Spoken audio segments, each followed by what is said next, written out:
आज हम chapter number 4 से स्टार्ट करते हैं। प्रभाषणी अध्याय इसका नाम है। देखो यहाँ पर ये बताया गया है कि फर्स्ट जो 4th श्लोक है उसमें ये बताया गया कि अगर हमारे पास कोई चीज़ है, जैसे गधा अगर चंदन भी कैरी कर रहा है तो जो चंदन कैरी कर रहा है तो उसे लग रहा है उसका वज़न, लेकिन वो ये नहीं जानता कि ये जो चंदन है उसकी सुगंध और शीतलता आदि उसके जो गुण हैं उसके बारे में वो नहीं जानता है। तो जो कैरी कर रहा है उसको उस चीज़ का वज़न लग रहा है।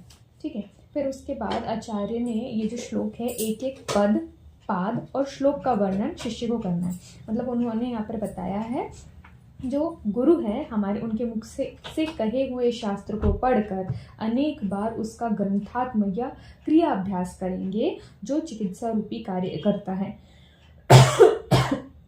सॉरी, वही हमारा जो होता है वैद्य कहलाता है। उसके सिवाय जो भी है वो सब चोर है या तस्करा है। तस्करा वर्ड का हमारे एक और जगह वर्णन मिलेगा, वो कि मिलेगा सूत्र स्थान के 70 चैप्टर में।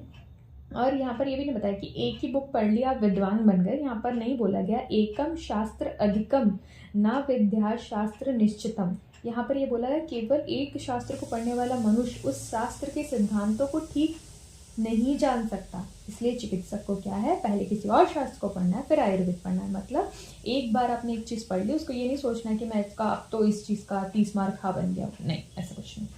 ठीक है, श्लोक नंबर 9 पर यहाँ पर ये बताया गया है कि जो शल्य तंत्र पे जो बुक्स बनी है मेनली वो कौन से उनके 4 शिष्य ने बनाई है। तो औवधैनव, औरभ्र, सौश्रुत और पौष कलावत, ये 4 शिष्य हैं। मूलतः ये पूछा जाता है कि कौन से इसमें नहीं है, ये वाला ऑप्शन आता है कि कौन इसमें नहीं है। तो ये हमको ओ प स से याद रखना है। ओ से दोनों हो जाएंगे औरभ्र, औवधैनव, प से आ जाएगा पौष कलावत और स से हमारा श्रुत हो जाएगा। तो ये मूल सिद्धांत करता है। अभी इसी वीडियो में हम 5th चैप्टर स्टार्ट करते हैं। देखो 5th चैप्टर स्टार्ट करने के बाद अग्र उपहरणीय चैप्टर है। उसमें पहली चीज़ बताई गई कि जो कर्म होते हैं वो मेनली 3 कर्म होते हैं, त्रिविधम कर्म, पूर्व, प्रधान और पश्चात। यहाँ पर जो हमारा प्रधान कर्म बताया गया है वो किस चीज़ को बताया गया है। प्रधान कर्म हमारा बताया गया है छेदन, वेधन, लेखन, वेधन, ऐषण, आहरण, विस्त्रावण और सीवन। यहाँ पर आपको अगर याद हो तो हमने जब सुश्रुत पढ़ी, हम सुश्रुत में पढ़ते हैं 8 कर्म, तो हम यहाँ पर कोरिलेशन देख लेते हैं कि कंपैरेटिव में क्या बताया गया। तो यहाँ पर आप विमर्श में देखेंगे श्लोक नंबर 5 की, तो वहाँ लिखा है चरक ने ऐषण और आहरण को यंत्र कर्म मानकर शस्त्र कर्म 6 ही माने हैं। मतलब ये दोनों उसने काय में माने हैं। तो 2 क्वेश्चन यहाँ पर क्लियर होते हैं। पहले तो चरक ने 6 माने हैं शस्त्र कर्म, दूसरे ऐषण और आहरण कहाँ माने हैं तो उसने यंत्र कर्म में माने हैं। तो उसका श्लोक नीचे है, चलो उसे रिवाइज कर लेते हैं। पाटन, वेधन, चेव छेदनम, लेखनम तथा प्रच्छन सीवन चेव षष्ठविध कर शस्त्र कर्म तत्। तो जहाँ वर्ड आ गया कि षड विधम, तो हमें 6 चीज़ें याद रखनी है। ठीक है, अब अगर इसे थोड़ा सा डिटेल में देख लेते हैं कि छेदन क्या है, काट के निकाल देना। ठीक है, जैसे कि हम भबंदर वगैरह में चर्मकील में करते हैं या किसी तरीके के मोल में करते हैं।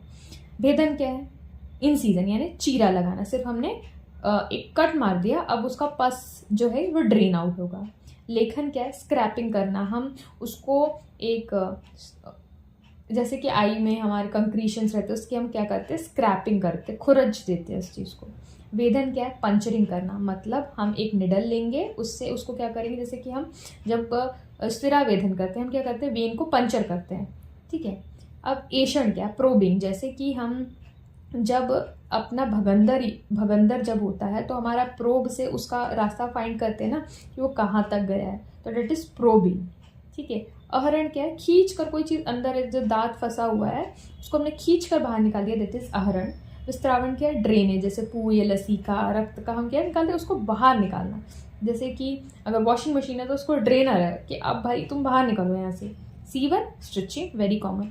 अब यहाँ पर एक और चीज़ है, अगर इसके नीचे आ पाएंगे तो वाग्भट ने 13 बताए गए हैं। चरक के सामने लिख दीजिए 5, चरक के सामने लिख दीजिए 6, सुश्रुत के सामने लिख दीजिए 8 और वाग्भट के सामने 13।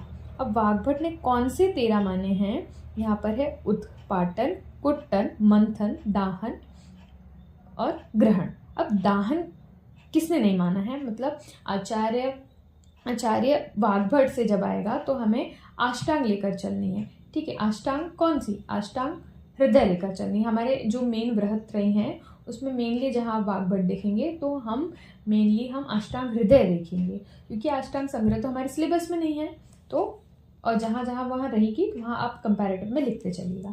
फिर श्लोक नंबर 16 में कंपाउंडर यानी परिचारक के गुण बताए गए हैं, जो कि स्निग्धा, स्थिरा, बलवंता, कि उसको क्या क्या होना चाहिए। स्निग्ध होना चाहिए, स्थिर होना चाहिए और बलवंत होना चाहिए।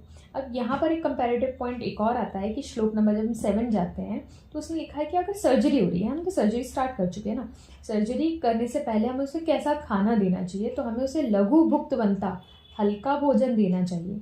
और 3 चीज़ें यहाँ पर याद रखेंगे। पहला पॉइंट हो गया लघु भुक्तवंता, दूसरा हो गया रोगी का फेस किधर रहेगा, तो पूर्वमुखी रोगी रहेगा, और वैद्य जो उस पर प्रोसीजर कर रहा होगा वो क्या होगा, पश्चिम मुखी होगा। मेक इट वेरी क्लियर, ठीक है। और जब हम सर्जरी करेंगे तो हम हमारी जो ब्लेड है उसको इन द डायरेक्शन ऑफ लोम, हेयर डायरेक्शन में हम उसको चलाएंगे, ठीक है। अब यहाँ पर आप एक और आगे वाले चैप्टर्स में देखेंगे कि रक्त विस्त्रावण करने से पहले हम उसको कौन सा भोजन कराते हैं, जब हम उसको अग्निकर्म रहते हैं तो कौन सा भोजन कराते हैं। तो आप साइड में लिख लीजिए ताकि आगे हम रिवाइज होगा। रक्त विस्त्रावण में हम उसको यवागु का सेवन कराते हैं, और जब हम उसे अग्निकर्म कर रहे होते हैं तो हम पिच्छल अन्न। तो 3 पॉइंट हमारे तैयार हो गए। एक तो हो गया रक्त विस्त्रावण में यवागु, अग्निकर्म में पिच्छल, और शस्त्र कर्म में हम लघु अन्न देते हैं। उसके बाद व्रण, अगर वैद्य व्रण बनाएगा तो वो व्रण में 5 गुण होंगे। कैसा होगा वो?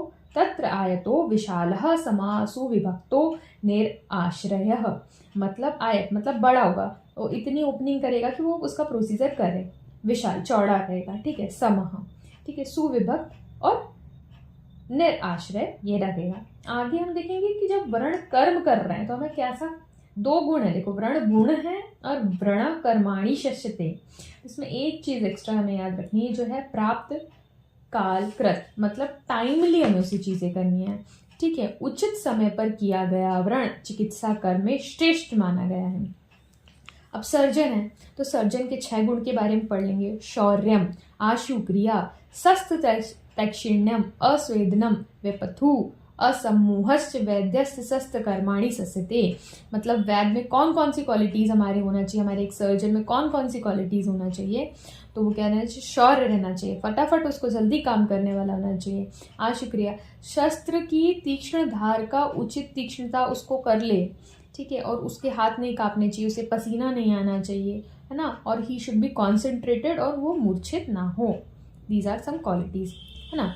और जब हम यदि एक व्रण का, उसने यहाँ पर जो काउंटर इंसीजन होते हैं वहाँ पर भी बताया कि अगर अपन ने एक इंसीजन मारा, उससे उसका पूरा पस या ड्रेन आउट नहीं हुआ, जो जिस चीज़ के लिए हमने इंसीजन माना अगर वो नहीं होता है, तो बुद्धि का विचार करते हम उसका एक पूर्व व्रण के समीप अन्य व्रण कर देते हैं, जैसे काउंटर इंसीजन हमें अधिकतर फिस्टुला के केस में ऑपरेटिव में मिलता है।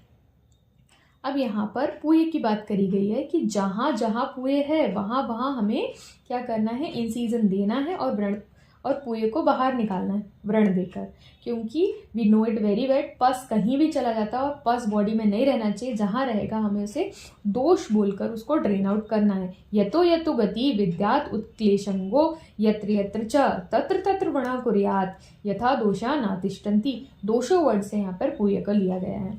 अब कैसा इंसीजर कहाँ लगाना है, तो देखो ये अधिकतर पीजी में पूछा जाता है, तो हमें फेस याद रखना है, और साथ में जैसे फेस के जो है भ्रू है, गंड है, शंख, ललाट, अक्षी, ठीक है। इसमें एक्स्ट्रा चीज हम याद रखेंगे, कक्षा, कुक्षी और वंक्षण, 3 ही चीजें रहना, कक्षा, कुक्षी, वंक्षण, ये 3 से वंक्षण पूछा जाएगा या कक्षा पूछा जाएगा, तो हमें क्या रखना है, तिर्यक याद रखना है।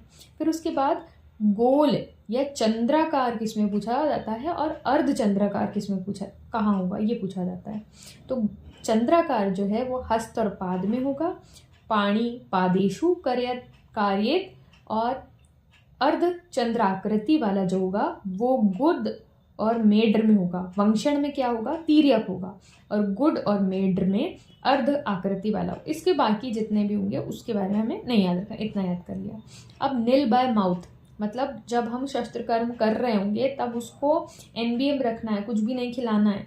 वो कौन से 6 रोग हैं, वो रोग है उदर, अर्श, पथरी, भगंदर और मुख रोग। शायद मूढ़गर की आवाज़ नहीं, मूढ़गर, उदर, अर्श, पथरी, भगंदर और मुखरो। ठीक है, अब व्रण हो गया, आपको ड्रेन आउट कर दिया, तो इंपॉर्टेंट चीज़ है हम किस चीज़ की वर्ती वहाँ पर देने वाले, तो हम देंगे तिलकर, शहद और घृत की वर्ती वहाँ पर हमें, जब हम उसको व्रण को पोंछ दें उसके बाद हमें एप्लीकेशन के लिए लगानी है। उसको धूपित और रक्षा मंत्र आदि चीज़ें हम उसके बाद यूज़ कर सकते हैं। यहाँ पर बहुत ही सुंदर वर्णन श्लोक नंबर 32 की हिंदी में आया गया है, जो कि देखेंगे कि किस चीज़ से कहाँ की रक्षा होती है। तो अग्नि तेरी जिह्वा की रक्षा करे, वायु प्राणों की, सोम वायु की और पर्यंत्र अपान वायु की रक्षा करे, बिजली उदान वायु की, मेघ समान वायु की। ऐसे क्वेश्चन नहीं पूछा जाता, लेकिन एक हिंदी आप एक बार पढ़ के याद रख लीजिए, क्योंकि मैंने एक बार देखा था बिजली किसकी रक्षा करते, कौन सी वायु की रक्षा करते, तो हम नहीं इमेजिन कर पाएंगे कि उसका आंसर उदान वायु होगा किसी तरीके से। ठीक है, लेकिन एक बार पढ़ा रहेगा तो वो सही रहेगा। उसके बाद श्लोक नंबर 35 में यहाँ पर दिया गया है कि तीसरे दिन व्रण बंध, जैसे आपने उसका इंसीजन मारा, उसको ड्रेन किया, सारी चीज़ करी, फिर आपने उसमें ऑइंटमेंट लगा दिया, उसके बाद आप उसको रीड्रेसिंग कब करेंगे, तो आप उसको तीसरे दिन व्रण खोलना है। उससे पहले हमें व्रण नहीं खोलना है। अगर उसको खोल देते हैं तो वो क्या होगा, आतंक, मतलब यहाँ पे उसको बैक्टीरियल इन्फेक्शन या किसी भी चीज़ का हो सकता है, यहाँ पर वो दिया गया है। दूसरे दिन व्रण की पट्टी खोलने से उसमें गांठे पड़कर देरी से रोहण होता है और वेदना अधिक तीव्र होती है। तो क्यों नहीं खोलना है, आंसर विल बी स्टेटमेंट नहीं खोला जाता है। दूसरा स्टेटमेंट अगर उसमें रहा क्योंकि वह पक जाता है या ये, तो वहाँ नहीं, व्रण रोपित हो जाता है ना, और तीव्र रुख होता है। ठीक है, ये चीज़ हमें याद रखनी है। नेक्स्ट आते हैं श्लोक नंबर 39 पे। तो यहाँ पर लिखा अजीर्ण, व्यायाम, स्त्री समूह, हर्ष, क्रोध, भय, इनका वर्जन, मतलब ये चीज़ें हमें त्याग देनी है। जब हमें किसी भी तरीके का हमारा सर्जिकल प्रोसीजर हुआ है तो अजीर्ण, व्यायाम, स्त्री संभोग, हर्ष, क्रोध और भय, ये सारी चीज़ें हमें त्याग देनी है। ठीक है, अब कितने समय तक मैथुन का वर्जन अष्टांग संग्रह ने बोला गया है, तो 6 से 7 मई तक विमर्श में आपको मिल जाएगा। उसके बाद हमारी जो बुद्धिमान वैद्य, तो हे शिव आप निमोनिक याद रखते, हे से हेमंत, श से शिशिर और व से वसंत, तो इसमें जो है 3 दिन में हम पट्टी को ओपन कर सकते हैं। लेकिन जो हमारी हॉट ऋतु है, जैसे ह्यूमिडिटी वाली ऋतु है, जैसे शरद, ग्रीष्म और वर्षा, उसमें हमें सेकेंड डे पट्टी खोल देना है। ठीक है, और जब पैक्तिक व्रण हो या और ये ऋतु हो तो हमें एक दिन में 2 बार यानी सुबह और शाम पट्टी खोलना है। ठीक है, मेक इट वेरी स्पेसिफिक, क्योंकि जब यहाँ तो 3 चीज़ आ जाती है तो वो पूछा जा सकता है।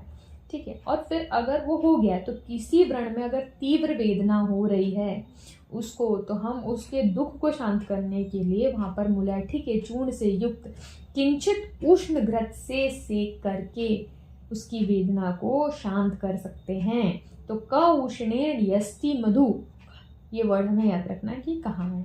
ठीक है, नेक्स्ट वीडियो में हम 6th चैप्टर